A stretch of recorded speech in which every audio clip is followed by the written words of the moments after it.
guys, it's Nikki. Welcome back to my channel. I'm coming out today with a Temu haul. They did reach out asking me to collaborate again, and I said yes. So I chose products that I wanted to review on my channel. First up is going to be this plastic container. This is a hard plastic. I do shy away from ordering any of the acrylic pieces from Temu. I just don't trust that they're going to get here in one piece without cracks, as I've seen several videos where that has happened. But the plastic I haven't had any issues with. So it does come with a handle. It's about 5 by 5, maybe 6 by 6, and it has 3 different levels on it. Each level has 6 different compartments, and this can be removed and configured if you don't need all 6 spots. So they latch together pretty solidly. They come apart nice and stack together. There's grooves in each one, so they fit together really securely.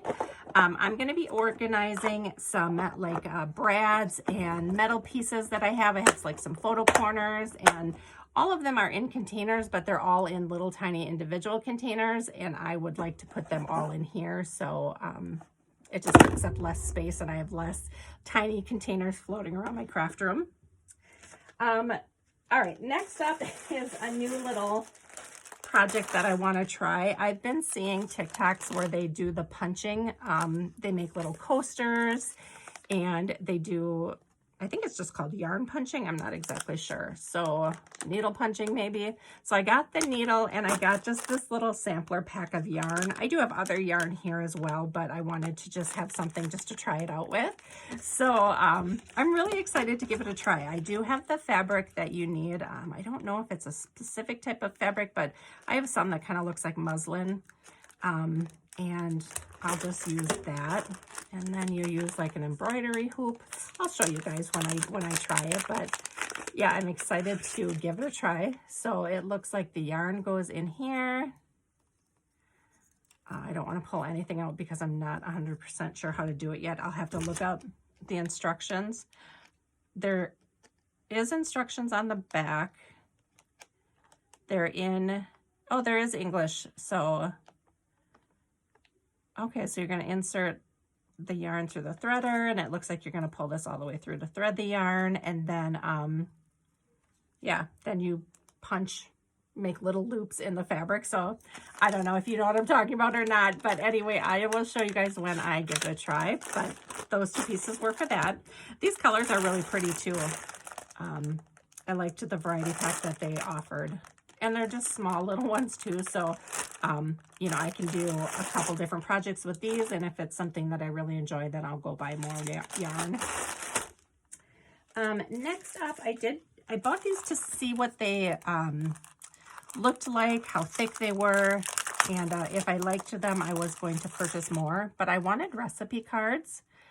These are a little thinner than I would have liked. You can see that they're, you know, they're a little flimsy, but so this side, it looks like there is candy, hot cocoa, some gingerbread, some cinnamon, cookies, ingredients, instructions, and then on the back it says just the instructions as well. So yeah, they're a little bit thinner than I thought, but I think they might work for what I'm hoping. I'm going to be putting together some recipe books to sell in a craft show, so I think they'll work. But this is the other pattern that they had.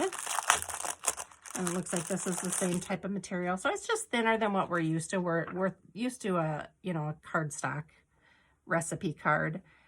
So then this one looks like this. This has the more gingerbread theme to it.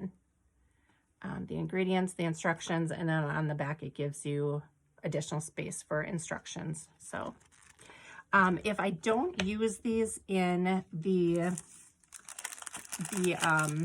rings, these actually would work really well if you did it in the photo books. So maybe I'll do a few of those also, because I think these would work great with that, because you can also put a piece of cardstock in between the 2 pages if you need to, and that will make it a little more sturdy. So I think that's probably what I'm going to do with these. So I'll show you guys when I actually do that. To go along with this, I did pick up a few gingerbread little cabochons. I thought those would be cute to include on the in the recipe booklet. So I think you get 10 of them here. They're really cute. It's like all brown, and then they just have the red bow. So I like those. The other little cabochons I got, they kind of look like little cookies, which I thought was super cute. So they have like a kind of a cookie color outline.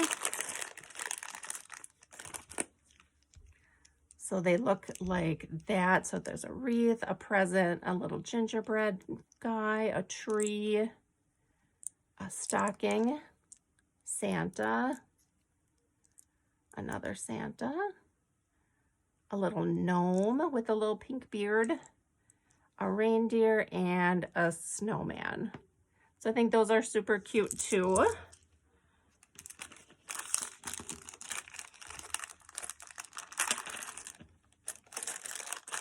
All right, next up, okay, I did purchase this. This was super inexpensive, and I will put the price on the screen here. But this I bought to actually take apart and just use the puff balls for my Christmas crafting. So I loved the light pink and the white, and even like this darker pink, but I know like the Christmas collection I'm using is for sure this color pink. So I thought it would be cute just to have these on hand. And then these slide right off of the string. So, you know, they look like that, and then they're just a regular puff ball. So I thought that was an inexpensive way to get the colors that I wanted. I'll definitely save the deeper pink and the yellow for either Valentine's Day for the pink, and then maybe like Easter for the yellow. So I'll get my use out of those pom-poms for sure.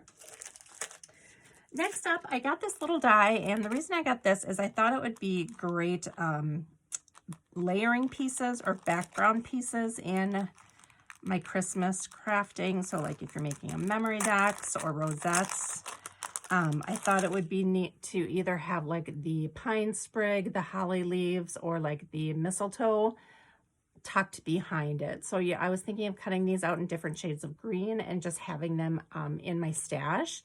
And then when you just want to add just a little bit of background, or it needs just a little something, you can just tuck some of these in. So I thought that was cute. And then the last thing I got was just another little thing that I wanted to try. I wanted to start doing some painting, you know, whether it's watercolor or acrylics, I'm not really sure, but I wanted to get a book that I could, you know, maybe sketch in and do some watercolor. This is actually watercolor paper, so it's a nice thick paper. So I wanted to get a place that I could do that. And I didn't want to get something big because I didn't want to get overwhelmed with blank pages. I wanted something small that I could, you know, copy a picture onto, or just have a small space that I had to fill, not, you know, not a huge 8x11 sheet. So I did get this, and I'm sure I'll decorate the front. And then I just got some paintbrushes that I wanted to kind of designate for just my watercolor painting, or just my painting. So I just got the pink set. I'll let you know how these guys work. They seem to have nice bristles. They're really soft. They seem to be really secure in here. They're not coming out at all, which is really nice. You don't want loose ones where they're gonna trail off, but yeah, they seem to be pretty good quality. So the brush handles came in a couple different colors. Like I said, I chose pink, and they look like they're just different widths and then different shapes as well. So you have the squares, and then you have the longer ones here that are more for like fine tip or fine painting. So yeah, I think those will work out just great. Gives you kind of a little example on here of how to use each type of brush. So that's kind of helpful. Not all the brushes are included in here, like there's not a fan brush or like this angle brush, but you know, it gives you some idea of how to use each one. So that's kind of neat. I'd probably have to watch some YouTube videos on people that do this, or like beginner watercolors. So if you guys know any people on YouTube that do it, let me know, or leave their YouTube name below so I can go and watch them. I just kind of want somebody at a beginner level that I don't feel intimidated starting out, but I'd love to know if you know of anybody. So that is my Temu haul today, guys. Stay tuned. I will be doing some testing on some of the products here. So you'll be able to see how they work and if they live up to my expectations. So thank you guys so much for watching, and I'll see you in my next video.